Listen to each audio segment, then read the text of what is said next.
I'm Scott with Cochrane Tech Services. This video is about using the new station wizard to make a new station within Niagara 4. The version that I'm using today is version 4.12, and I'm using a Vykon branded workplace. So the way I begin is going to the top left of my workplace. In my menu bar, I'll find my Tools button.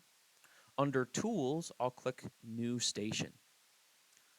The first thing we have to do here is make a name for our station, and maybe I'll call this Scott's Cool Station. And we have some templates to pick from. Depending on the application of this station, we might want some different services or different components under our station to help us do our job a little bit easier and even save us some time.